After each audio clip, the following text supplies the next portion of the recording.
Diabetes, മറവി രോഗങ്ങൾ, hyper tension, sleep apnoea, എല്ലാത്തിൻ്റെയും കാര്യം ഒബീസിറ്റിയാണ്. നിങ്ങളത് രാത്രി ചെയ്യുമ്പോൾ ആ ഹോർമോണൽ ബാലൻസ് താളം തെറ്റുമാണ്. അപ്പോൾ അവിടെ നമ്മളെപ്പോഴും സമയം കീപ്പ് ചെയ്യേണ്ട ആവശ്യമാണ് ഭക്ഷണത്തിന്. അല്ലെങ്കിൽ വളരെ കുറച്ച് കഴിക്കാം, ചിലപ്പോൾ അങ്ങനെ മൂക്കറ്റം തിന്നോളണമെന്നൊന്നുമില്ല. ഈ നമ്മളെപ്പോഴും ഭക്ഷണത്തിന് പിരമിഡാണ് കൊടുക്കുക. ഏർലി മോർണിംഗ് മാക്സിമം, ഈവനിങ് എത്തുമ്പോഴത്തേക്ക് ഇങ്ങനെയാണ് വേണ്ടത്. അപ്പോൾ നമ്മൾ പക്ഷേ ഇൻവേർട്ടഡ് പിരമിഡാണ് പലപ്പോഴും ചെയ്യുക.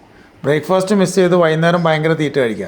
അപ്പോൾ വൈകുന്നേരം നമ്മൾ ഈ കിടന്നുറങ്ങുമ്പോൾ നമുക്ക് ഇത്ര എനർജി ആവശ്യമില്ല. പിന്നെ നമ്മൾ ഈ കാർബോഹൈഡ്രേറ്റ് ഡിപ്പെൻഡൻസ് കൂടുതലാണ്. നമുക്ക് ശരിക്കും പറഞ്ഞു കഴിഞ്ഞാൽ കാർബോഹൈഡ്രേറ്റ്സ് ഇത്ര ആവശ്യമില്ല.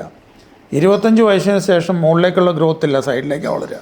18-20 അങ്ങേയറ്റം, 18ആണ് കണക്ക്. പ്രായപൂർത്തി കഴിഞ്ഞ് കഴിഞ്ഞാൽ പിന്നെ വലിയ വളർച്ചയൊന്നുമില്ല, പിന്നെ നമ്മൾ സൈഡിലേക്കായിരിക്കും വളരുന്നത്. ഇപ്പോൾ പണ്ട് കാലത്ത് നമ്മളുടെ ഒരു അഗ്രികൾച്ചറൽ എക്കണോമി ഉണ്ടായിരുന്ന സമയത്ത് മുതലാളിയും തൊഴിലാളിയും എല്ലാവരും കൃഷിസ്ഥലത്തായിരിക്കും. അപ്പോൾ അവർക്കൊരു ഫിസിക്കൽ എക്സസൈസ് ഉണ്ട്, വണ്ടിയില്ല, നടപ്പാണ്. അപ്പോൾ അവർക്കത് ഉപയോഗിച്ച് പോവും. പക്ഷെ നമ്മൾ നല്ലോണം മൂക്കറ്റം തിന്നുവെച്ച് വെറുതെ ഇരിക്കുകയാണ്. അപ്പോൾ ഇത് എനർജി എക്സ്പെൻഡ് ചെയ്യുന്നില്ല, ഫാറ്റായിട്ട് ശരീരത്തിലേക്ക് പിടിക്കും.